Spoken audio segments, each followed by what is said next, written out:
1970년 12월 7일 독일의 수상 빌리 브란트가 폴란드의 바르샤바를 방문하던 중에 갑자기 예정에 없었던 나치 학살 희생자를 추모하는 장소를 찾아갔고 거기 앞에 무릎을 꿇어 엎드렸습니다.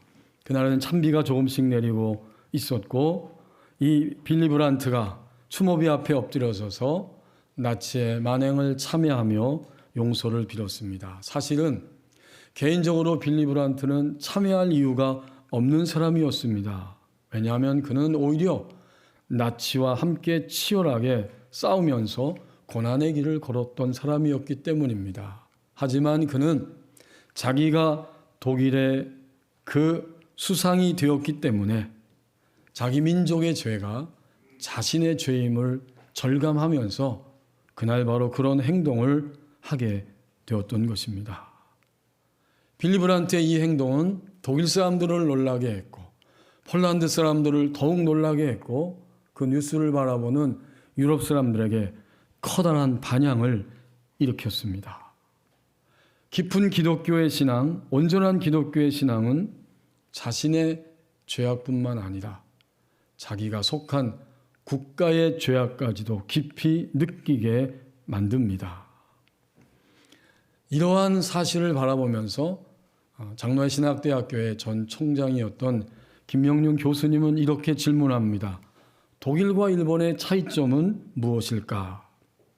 독일은 유대인 학살 장소를 그대로 복원해서 역사의 교훈으로 삼는데 일본은 중국의 흑룡광성의 하얼빈에 있는 생체 실험장 731 부대의 그 진실을 왜 끝까지 외면하고 있을까? 수많은 증거들이 나오고 있지만 남경 대학살과 관련된 엄청난 자료들이 나와도 일본의 다수의 사람들은 왜 그 사실을 끊임없이 부정하고 있을까? 이런 질문을 던지면서 스스로 대답합니다. 인간의 참된 회개는 증거 자료에서 나오는 것이 아니다. 많은 사람들이 증거 자료만 있으면 회개할 것 같지만 사실은 회칠한 무덤 같은 인간의 내면은 증거가 있어도 회개하지 않고 더러운 역사를 그대로 덮어버릴 뿐이다. 개인뿐만 아니라 국가도 마찬가지다. 위안부 문제가 드러나도 생체 실험장 731 부대의 실체가 드러나도 전쟁 상황 때문에 어쩔 수 없었다라고 회피하고 마는 것이다. 그러므로 진정한 회개는 성령의 역사이고 성령의 영향을 받은 사람들에 의해서만 회개가 일어날 수 있다.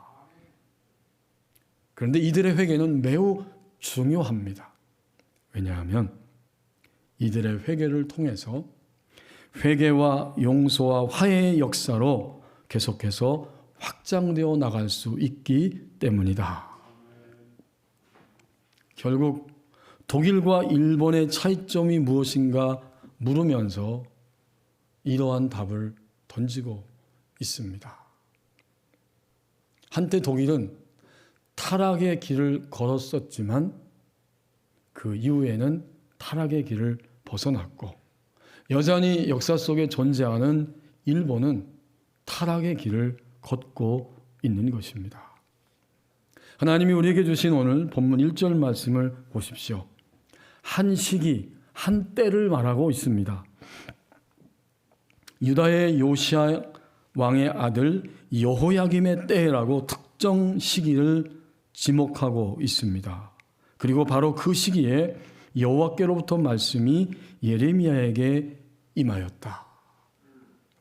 남유다, 북쪽 이스라엘은 멸망했고 남아있는 남쪽 유다 하나님 백성을 향해서 경고의 메시지를 던지기 위해 예레미야 선지자가 파송되었는데 오늘 이 예레미야 35장 본문의 시점은 바로 유다의 여호야김 왕 때입니다.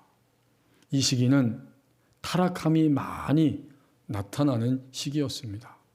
여호야김 왕의 타락, 그리고 그 곁에 함께했던 여러 사람들과 또 백성들이 함께 참여했던 타락의 모습을 보여주고 있습니다. 구체적으로 왕정 통치 시대에 이 여호야김 왕의 타락이 성경에 구구절절 나와 있습니다.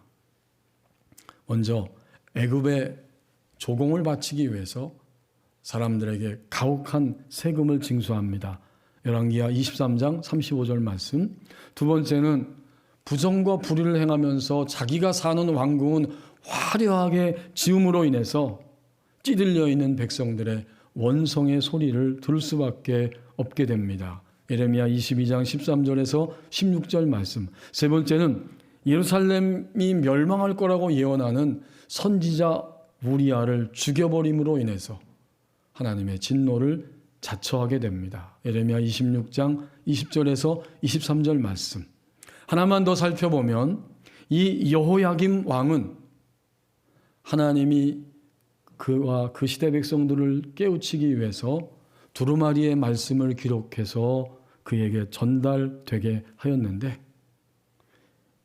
예레미야 36장 23절 26절까지의 말씀에 보니까 겨울 왕궁 자기 왕궁의 따뜻한 화로 앞에 앉아 있으면서 그 두루마리 책에 의해서 하나님의 말씀이 한 장 들려지면 그는 그것을 칼로 한 장씩 한 장씩 베어서 자기가 앉아있는 화롯불에 태워버리게 됩니다. 그야말로 도저히 상상할 수 없는 이러한 타락의 모습을 이 여호야김이 보여주고 있었던 것입니다. 자신에게 들려주시는 자신의 시대를 향해서 경고의 메시지를 들려주시는 하나님의 말씀을 완전히 거부하고 외면한 것입니다. 타락이란 무엇일까요? 타락은 본래 있어야 할 자리에서 벗어나는 것, 그것이 바로 타락이지요. 그렇다면 오늘 우리가 살고 있는 이 시대와 이 땅은 주변에 타락함이 많은 현실입니다. 최근에 온 국민이 가슴 쓰리게 바라보고 있는 것처럼 나는 신이다라는 다큐멘터리를 보면 수많은 사람들이 그 프로그램을 통해서 종교의 타락, 기독교의 타락을 목도하고 이야기합니다. 안타깝게도 전혀 기독교가 아니고 사이비이고 이단임에도 불구하고 다 기독교의 타락으로 사람들은 인식하고 있어요. 신앙 이전에 하나님의 형상으로 창조된 인간을 자기 이익의 재료로 삼는 것 자체가 커다란 타락입니다. 수많은 사람들이 이런 타락의 현실을 보면서 살아가고 있어요.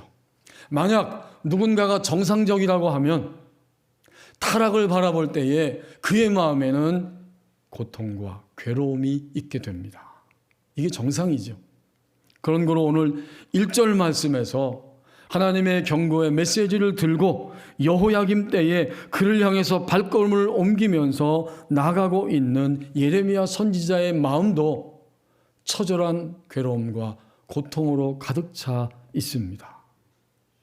그 시대는 타락의 시대였기 때문에 하나님으로부터 역사로부터 백성으로부터 자기에게 위임받은 책임 맡은 권한을 가지고 타락하고 있는 책임자 한 사람 왕이 있고 그 곁에 박수를 치면서 함께 곁에 서 있는 책임자들이 있고 더욱이 수많은 하나님의 백성들도 자신들의 이익을 따라서 함께 그와 박자를 맞추면서 걸어가고 있는 백성된 한 사람 한 사람 곧 예배하고 있는 우리 자신들 나 자신의 타락이 있습니다.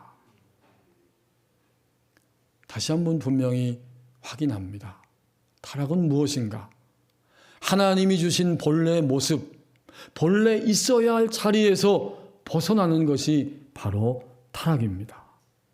그렇다면 우리는 오늘 타락함이 많은 현실을 살아가고 있습니다.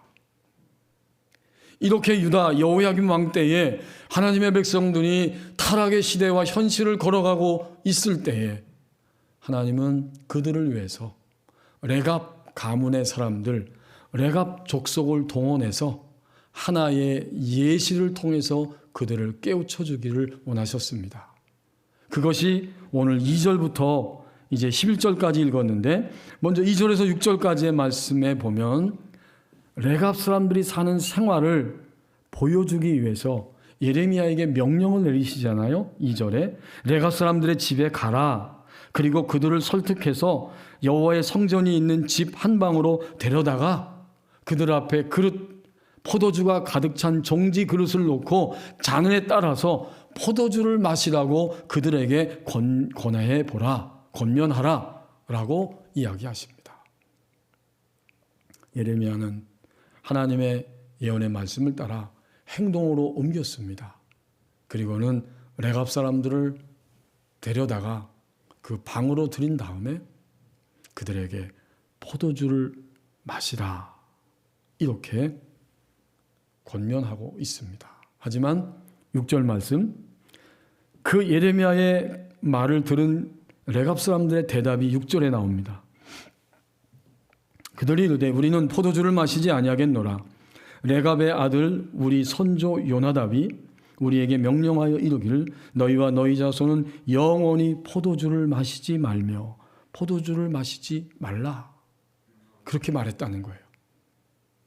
이 레갑 족속은 성경에 등장하는데 열왕기하 10장 15절에서 17절 말씀에 보면 아합 왕 시대 이후에 바알 숭배를 했던 하나님의 백성을 심판하기 위해서 예후라고 하는 왕을 세워서 그들을 심판하는데, 그 바알 숭배를 척결하는 일에 레갑 족속이 함께 거기에 동행하고 지지하고 참여하였다는 기록이 나옵니다.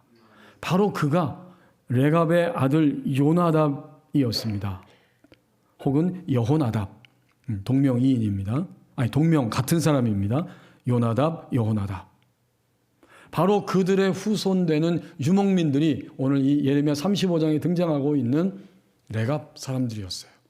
그리고 좀 더 거슬러 올라가면 역대상 2장 55절에 나오는데, 이 레갑 사람들이 더 거슬러 올라가면 출애굽 시대에 모세의 장인이었던 이드로의 후손 겐 족속의 자손들이라고 역대상 2장 25절에서 기록해주고 있습니다.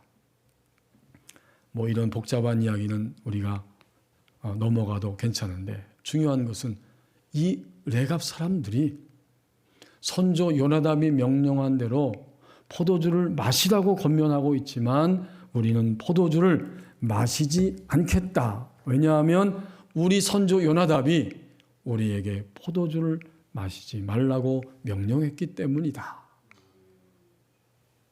여러분 상상해 보세요. 하나님의 명령을 따라서 예레미야가 그대로 실천하면서 레갑 사람들을 만났는데, 레갑 사람들의 대답은 뭐예요? 우리는 절대 선조의 명령을 따라서 포도주를 마시지 않겠다. 이제 눈치가 좀 채십니까? 생각이 좀 드십니까?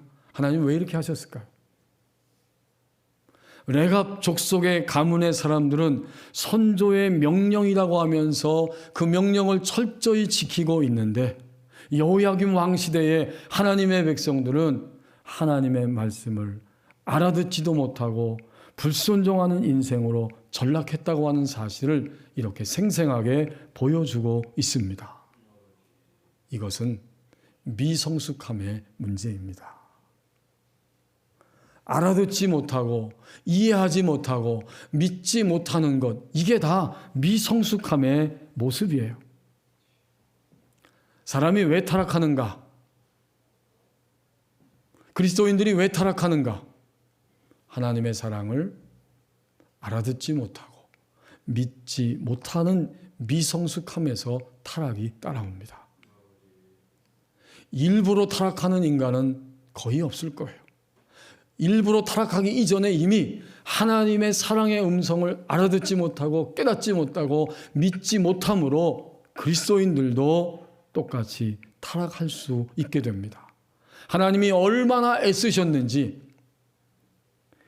오늘 본문 말씀 밑에 보면 12절에서 예레미야가 이렇게 레갑 사람들한테 찾아가서 이러한 이야기를 권면하고 레갑 사람들이 거절했을 때의 12절 말씀에 보면 하나님의 말씀이 두 번째로 예레미야에게 임합니다.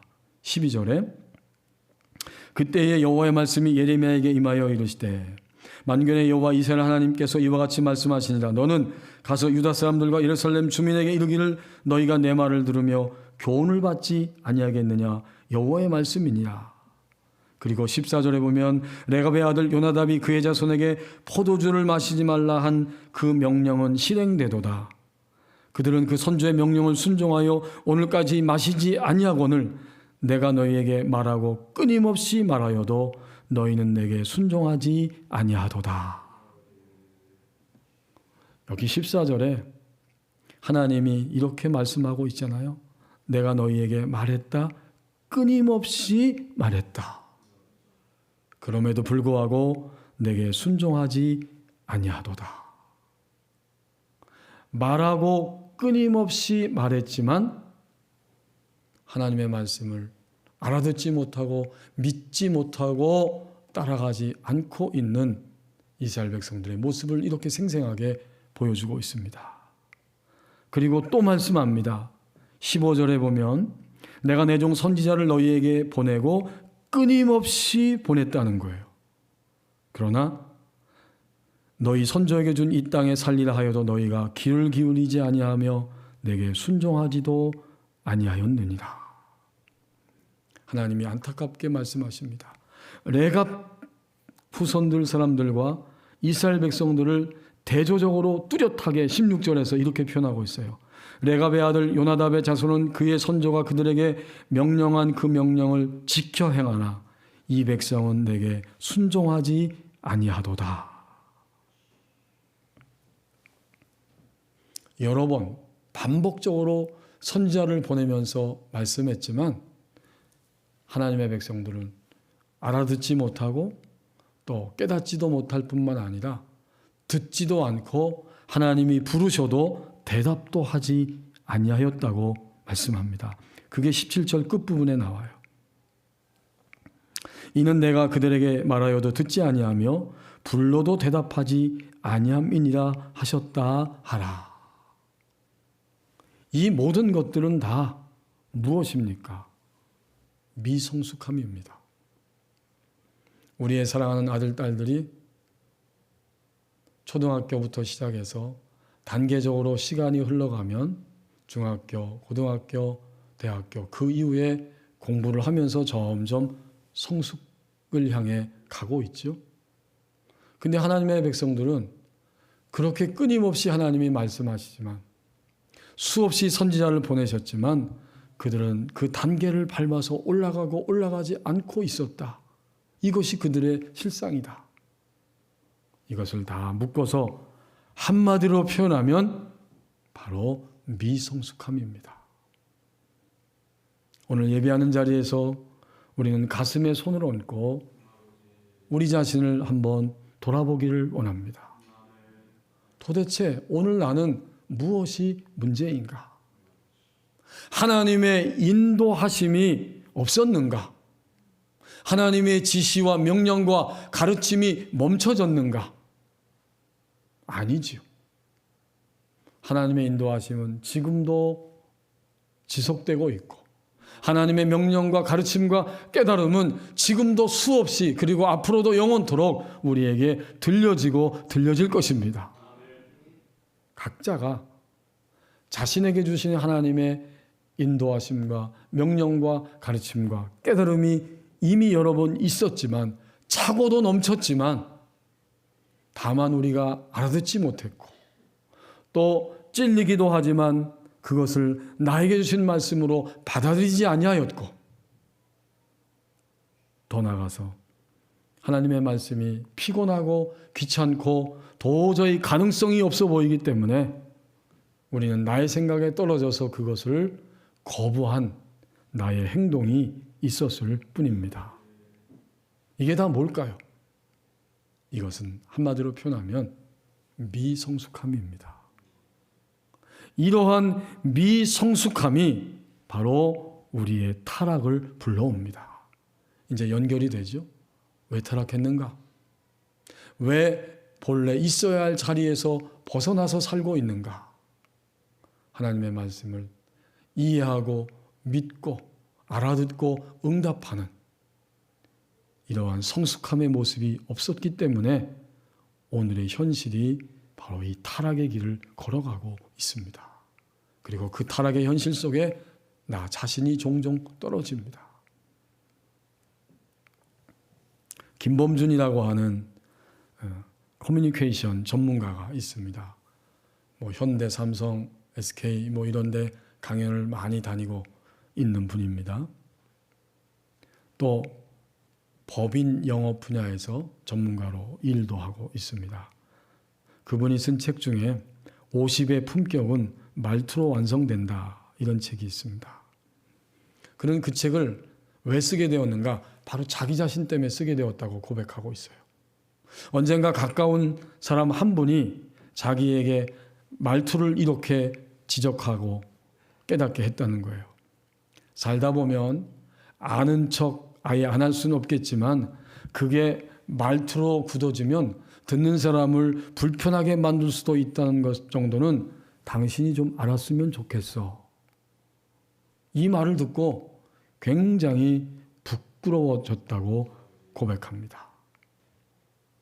그가 말합니다.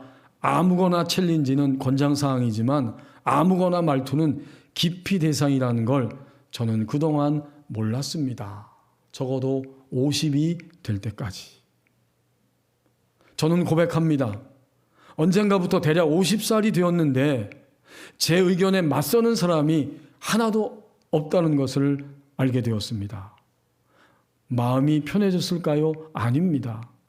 제 주변에 사람이 하나도 없다는 것을 깨닫게 되었기 때문입니다. 정신을 차리고 보니까 자기의 주변에는 그저 자기의 돈과 자기의 위치를 탐하는 무리들만 남아서 자기의 의견에 박수를 치면서 환영하고 있더랍니다. 진실을 말해주는 사람은 사라져버렸을 때 저는 참다한 마음이 들었습니다. 그것은 물론 제 탓입니다. 그건 오답이야 이렇게 말하면서 상대방의 말을 뭉개던 저의 말투가 제 주위에 아첨꾼만 남겨둔 이유가 되었습니다. 스스로를 향해 질문해 봅니다. 갑과 을로 만난 게 아니었다면 내가 상대방에게 이렇게 말할 수 있었을까? 그러면서 갑과 을, 또 상사와 부하, 부모와 자식 이런 이야기를 해주고 있습니다. 왜 을이 갑인 나의 이야기를 들어줘야 하는 걸까? 왜 부하가 상사인 나의 이야기를 들어줘야 하는 걸까? 왜 자식이 부모인 나의 이야기를 들어줘야 하는 걸까?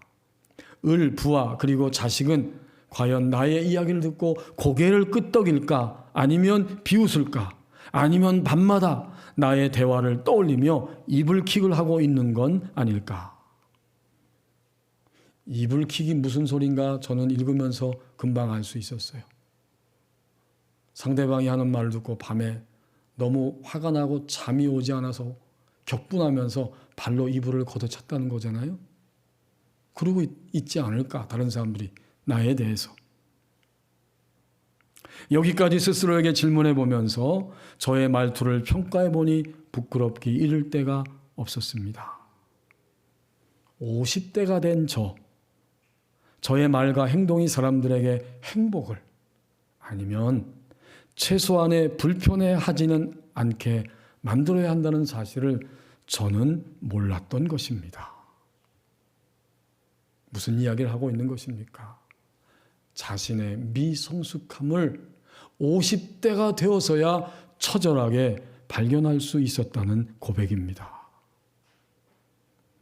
여호야김 왕 시대에 하나님의 백성들이 타락의 길을 왕과 함께 걸어가고 있었던 것, 그것은 바로 그들 자신의 미성숙함 때문입니다. 하나님의 말씀을 믿지 못하고 알아듣지 못하고 응답하지 않고 자신의 생각에 빠져서 살아가는 그 영적인 미성숙함, 이것이 바로 그들 시대의 커다란 문제였습니다. 자, 이러한 시대를 바라보면서 레갑 족속의 반응을 바라보면서 예레미야는 어떻게 자신의 삶을 살아가고 있을까요? 이제 7절부터 11절까지의 말씀 보면 레갑 족속이 계속해서 자신들의 삶의 형태를 이야기하면서 말합니다. 우리 조상이 우리에게 요나답이 명령했다. 집도 짓지 말고 씨도 뿌리지 말고 파종하지 말고 포도원도 소유하지 말고 너희는 평생 동안 장막에서 살아라. 그러면 너희의 삶이 너희의 생명이 길 것이다. 그래서 우리는 우리 선조 요나답의 이야기를 듣고 그대로 방랑하면서 장막에 살면서 결코 정착민으로 살지 아니하고 유목민으로 우리의 삶을 살아가고 있었던 것입니다. 그런데 바벨론의 강대국 느부갓네살 왕이 쳐들어오면서 우리 영토에 있지 못하고 밀려 쫓겨서 마지막 11절 말씀에 예루살렘 여기까지 우리가 와서 살게 되었습니다. 이렇게 고백하는 거예요. 이 11절까지의 긴 내용의 말씀의 요지는 단 한 가지이죠. 하나님이 생생하게 확실하게 사건적으로 눈앞에서 보여주고 있었던 것입니다.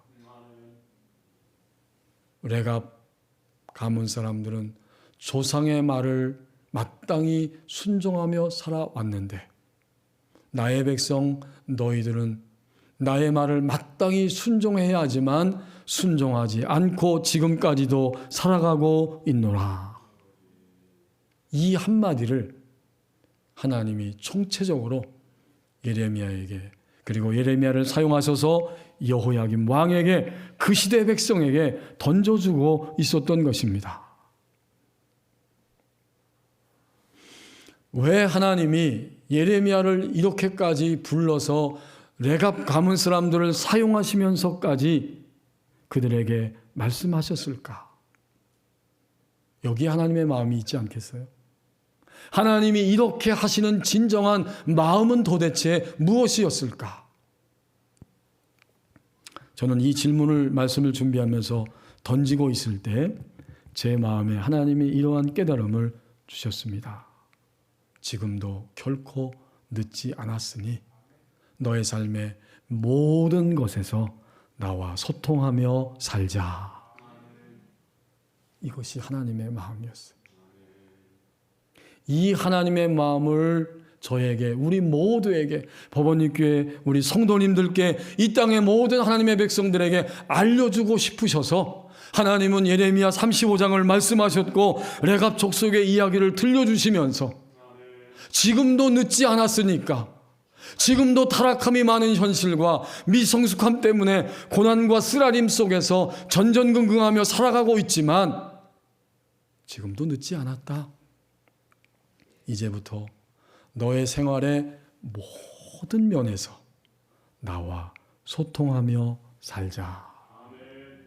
이 한마디를 하나님은 우리에게 들려주시고 계십니다. 소통이란 말은 간단하죠? 사물이 막힘이 없이 잘 통하는 것, 그리고 서로가 잘 통하다. 이게 사전적인 의미의 소통의 뜻이잖아요. 그렇다면 오늘 예배하는 내가 이 시대를 살면서 하나님과 진정으로 소통하는 자리에 서서 살아가는 것, 이것이 하나님의 마음이고 우리를 향하신 하나님의 역사입니다. 타락함이 많고 미성숙함 때문에 고통과 괴로움 속에 떨어져 있지만 결코 거기에 매몰되지 않고 하나님과 소통하며 하나님이 열어놓으신 길로 갈 수가 있습니다. 그리고 이미 누군가 단 한 사람이 그 길을 걸어가고 있었던 것입니다. 그가 누구입니까? 적어도 예레미야 여호야김 시대의 예레미야 선지자 한 사람입니다. 예레미야 선지자는 괴로움이 많았어요. 사실 여러분 성경을 읽어보면 선지자들의 삶은 괴로움 그 자체입니다. 우선 하나님의 말씀을 선포해야 하는데 그 말씀을 대적하고 회방하고 받아들이지 않는 백성들을 바라볼 때의 괴로움이에요. 더욱이 종종 이 선지자들은 자신의 가족들과 함께 고통 속에 떨어지게 됩니다. 저는 성경을 읽으면서 가장 슬픈 장면 중에 하나가 이것이라고 생각했어요. 예레미야 선지자가 유다 땅에서 예언을 선포하고 있을 때 2차의 바벨론 포로로 사로잡혀간 에스겔 선지자가 있지요. 에스겔이 그발강가에서 소명을 받았습니다. 그가 하나님의 말씀을 선포하면서 살아가고 있을 때 어느 날 하나님이 에스겔서 24장 15절에서 18절 말씀에 보면 에스겔아, 내가 이제 내 자신이 가장 기뻐하는 한 사람을 내가 칠 것인데 너는 슬퍼하거나 울지 말아라. 다만 머리를 동여매고 그리고 조용히 탄식하면서 백성들에게 하나님의 말씀을 전해라. 이렇게 명령을 하셨어요. 아침에 그 명령을 받아서 이제 예언의 말씀을 선포했는데 저녁에 에스겔 선지자의 아내를 하나님이 치셨고 그는 죽었어요. 선지자는 선지자지만 선지자 아내는 무슨 죄가 있습니까? 너무나 가슴 쓰라진 장면이에요. 에스겔은 아내가 죽었을 때 울 수 없었어요. 조용히 속으로만 탄식하고 탄식할 수밖에 없었어요. 조금 있으면 예루살렘 성전이 파괴되고 모든 백성들이 다시 바벨론의 포로로 사로잡혀 갈 텐데 그때 그들은 이러한 현실 속에 떨어지게 될 거라는 것을 선지자의 삶을 통해서 보여준 거예요. 울지도 못할 것이고 조용히 탄식만 하면서 가슴 아픈 일을 경험해야 할 것이다.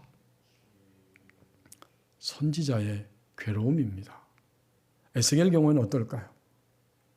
에스겔 경우에는 이랬지만 예레미야 경우에는 어떨까요?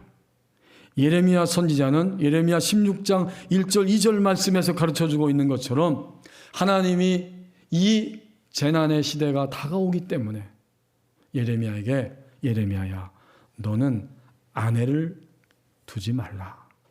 결혼하지 말라 그 말이에요. 아내를 두지 말고 자녀를 낳지 말고 그냥 이 재난의 시대를 너는 살아가야 된다. 지금은 나이가 좀 들어서 결혼하지만 우리나라 옛날 조선시대 그 시대처럼 이 예레미야 선지자 시대에는 다 젊어서 결혼하는 시대입니다. 근데 예레미야에게 하나님이 너 결혼하지 말아라. 이것도 괴로움이라면 괴로움 중에 분명히 하나입니다. 그리고 성경을 보면 예레미야는 너무나 그 시대를 가슴에 품으면서 괴로웠기 때문에 슬픔의 노래를 5장에 걸쳐서 구구절절히 기록했고 그것이 하나님 말씀이 된 예레미야서 다음에 나오는 예레미야 애가이잖아요. 구구절절히 가슴 아픈 슬픔의 노래를 예레미야 애가 1장에서 5장까지 기록해 놓았어요. 그렇다면 과연 예레미야는 어떤 사람이었을까요? 단지 예레미야는 괴로운 예레미야였을까? 사실은 괴로운 것은 전적으로 맞아요. 100% 예언자들은 괴롭고 100% 하늘 아래 사는 오늘 우리도 괴롭고 답답하고 쓰리고 근심하면서 이 땅에 살아가고 있지만 괴로운 예레미야이지만 사실은 예레미야는 궁극적으로 하나님과 소통하면서 괴로움을 넘어서고 통과하고 지나가면서 자신의 인생을 살아갔습니다. 이것이 오늘의 우리에게 들려주고 싶은 하나님의 음성입니다.